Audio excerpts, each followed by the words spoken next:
Oke, selanjutnya kita masuk ke pelaksanaan demokrasi Indonesia sejak Orde Lama, Orde Baru, dan Orde Reformasi.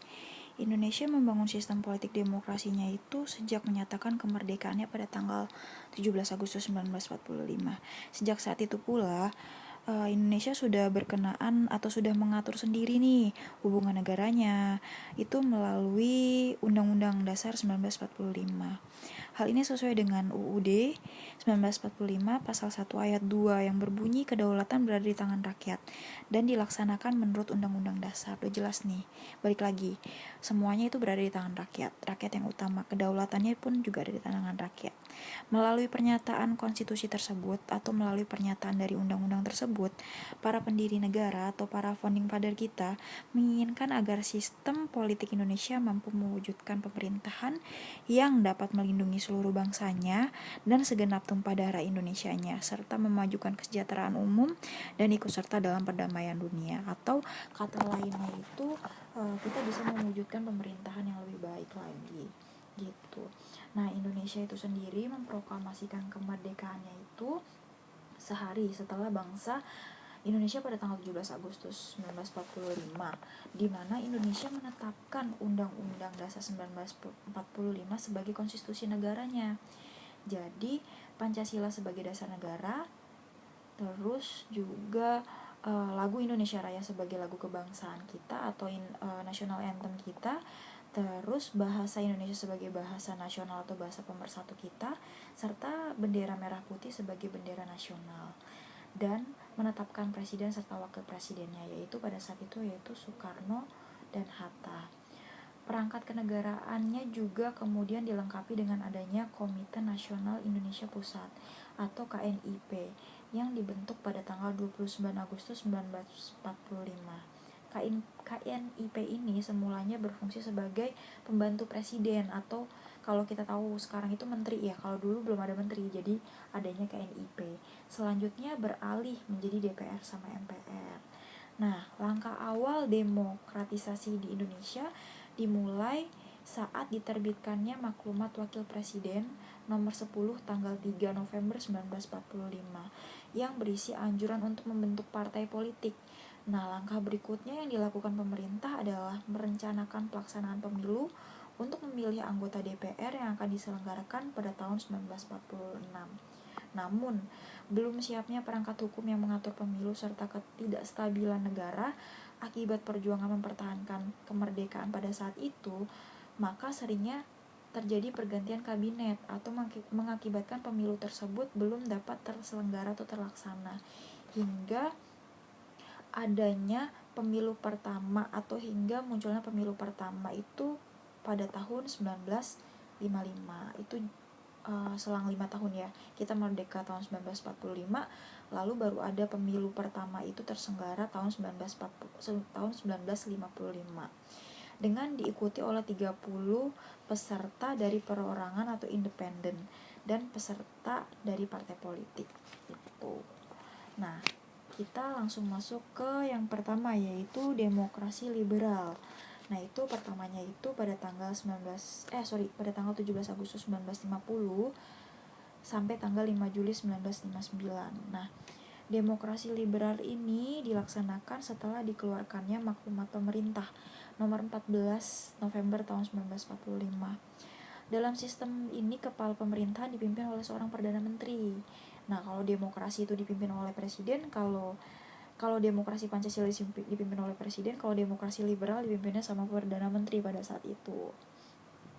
Terus menteri-menteri dalam kabinet dapat diangkat dan diberhentikan serta bertanggung jawab kepada parlemen dan presiden. Dan presiden pada saat itu menjabat sebagai kepala negara. Jadi kalau kepala negaranya itu dijabat oleh presiden, kalau kepala pemerintahannya dijabat sama perdana menteri gitu.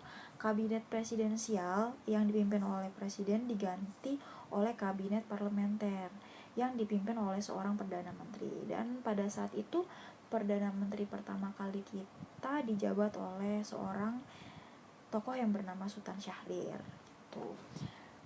Nah, seusai agresi militer Belanda pada tanggal 19 Desember 1945, terbentuklah negara Indonesia negara Republik Indonesia Serikat atau RIS yang menerapkan sistem politik demokrasi liberal.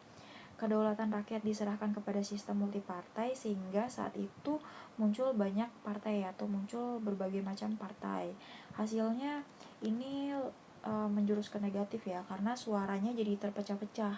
Karena banyak partai sih, jadi mungkin masyarakat kita jadi terpecah-pecah untuk bingung memilih partai mana. Jadi gak didominasi oleh partai mayoritas gitu, sehingga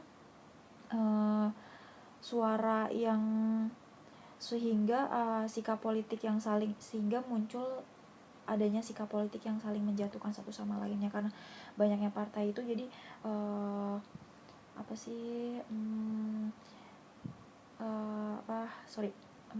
jadi kayak saling ingin atau sikap untuk susah banget ngomongnya ya, pokoknya saling ingin dapat suara banyak, jadi mereka saling menjatuhkan satu sama lainnya pada saat itu.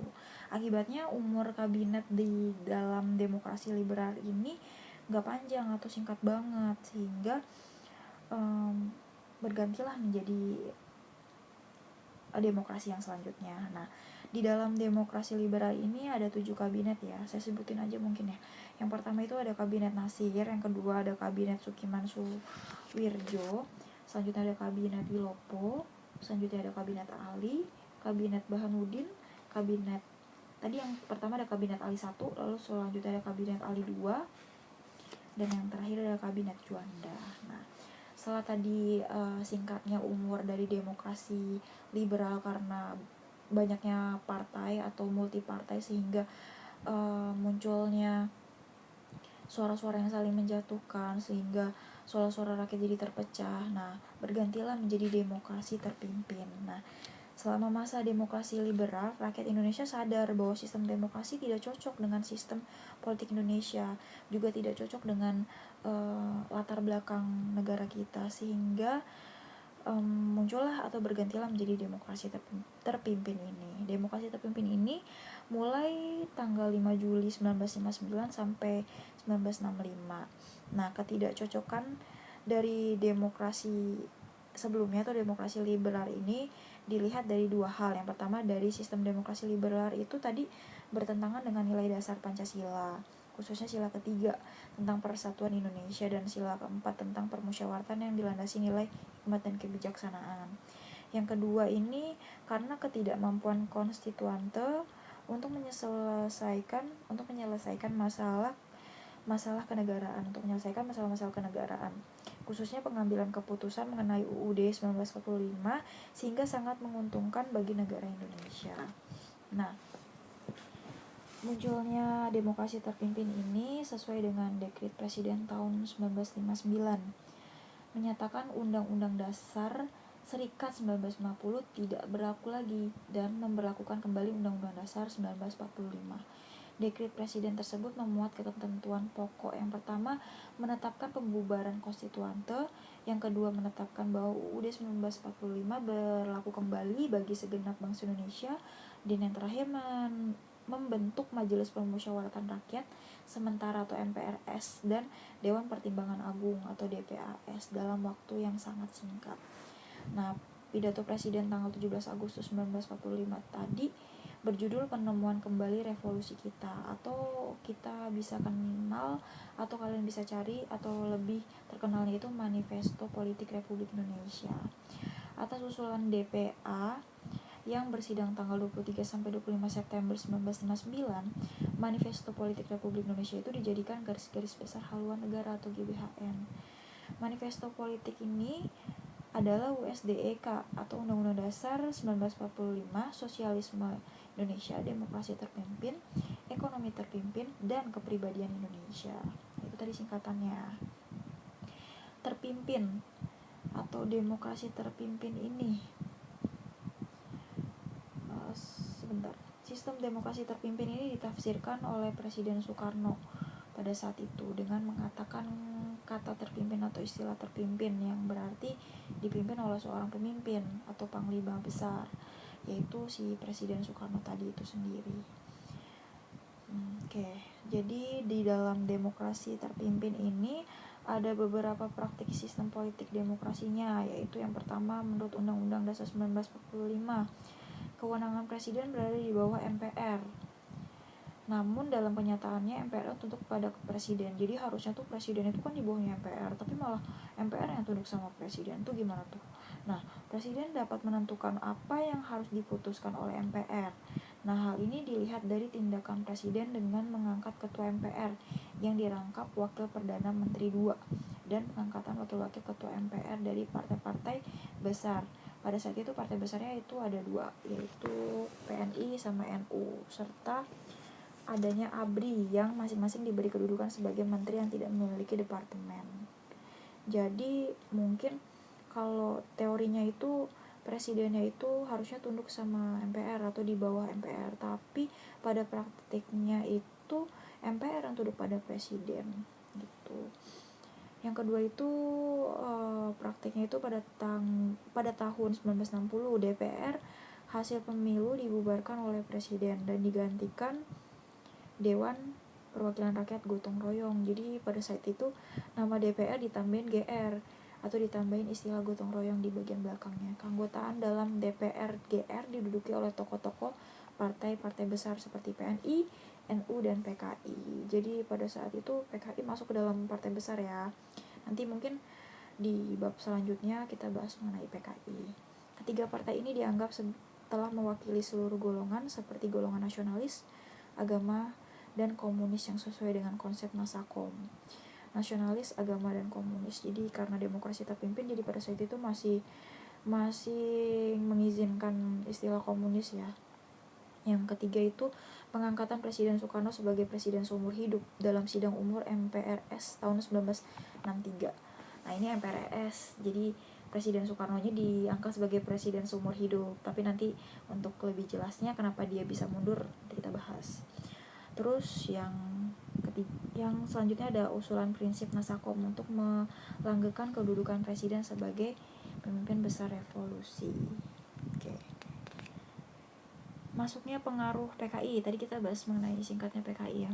Masuknya pengaruh PKI dalam konsep Nasakom memberi peluang kepada PKI untuk memperluas dan mengembangkan pengaruhnya. Puncaknya pada bulan September nih, tadi jadi gerakan G30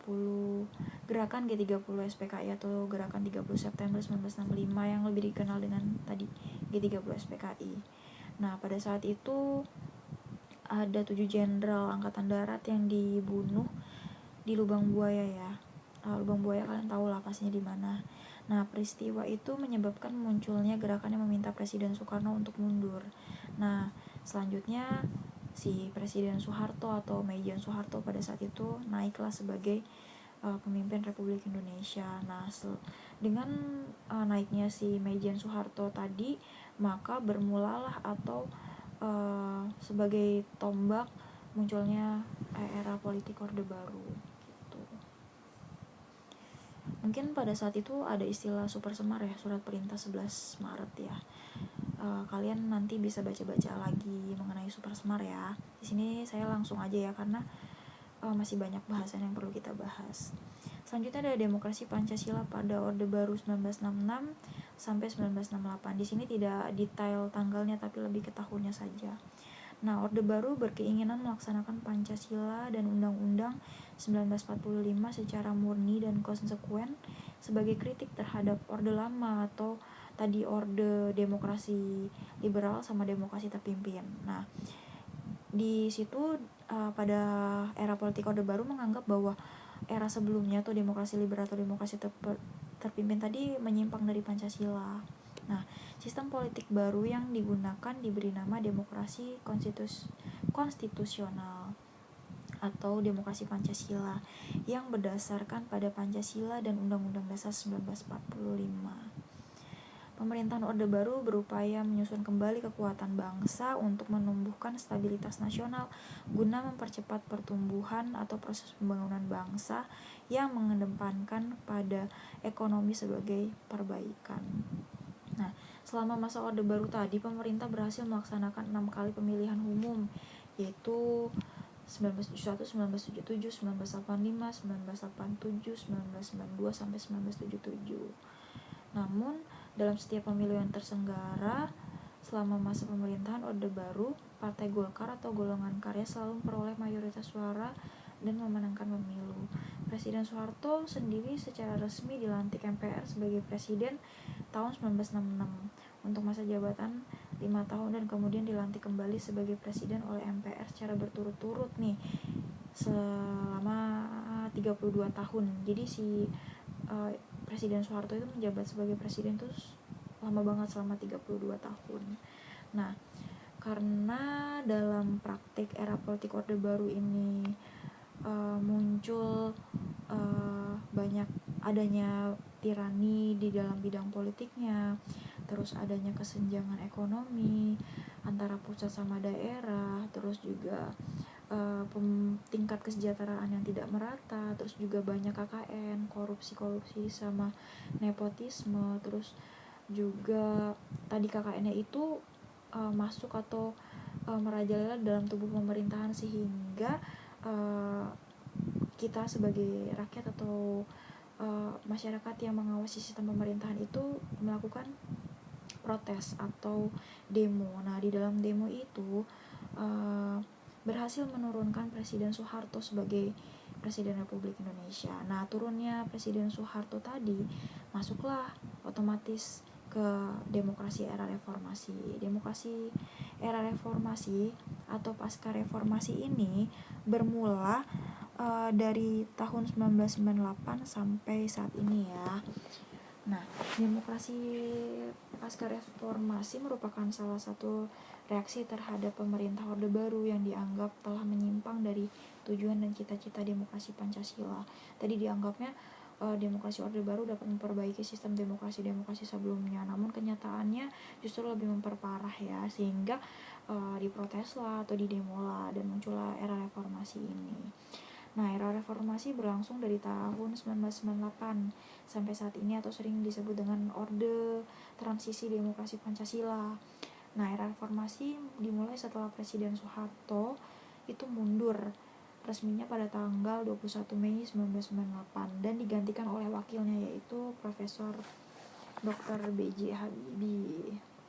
Nah, selanjutnya nih kita langsung ke tanggal 20 Oktober 1999 ya.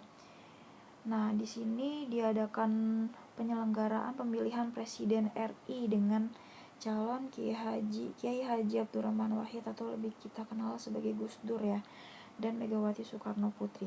Nah, di dalam pemilihan presiden tersebut masih pakainya pemilihan secara voting, jadi belum pemilihan secara langsung, yang mana MPR yang memilihnya. Kiai Haji Abdurrahman Wahid memperoleh 373 suara pada saat itu dan Megawati 313 suara, tipis ya. Dengan demikian presiden terpilih adalah Abdurrahman Wahid dan didampingi oleh Megawati yang otomatis jadi wakilnya. Nah, untuk pertama kalinya setelah Megawati sudah selesai menjabat sebagai presiden itu pada tanggal 2001 sampai 2004 ya. Nah, di sini pertama kalinya ada pemilu yaitu ada pada tahun 2004. Jadi pada era reformasi diadakan pemilu kembali itu pada tahun 2004. Jadi pada saat itu ada SBY sama Yusuf Kala yang menjadi pemenang dalam kontes pemilu tersebut.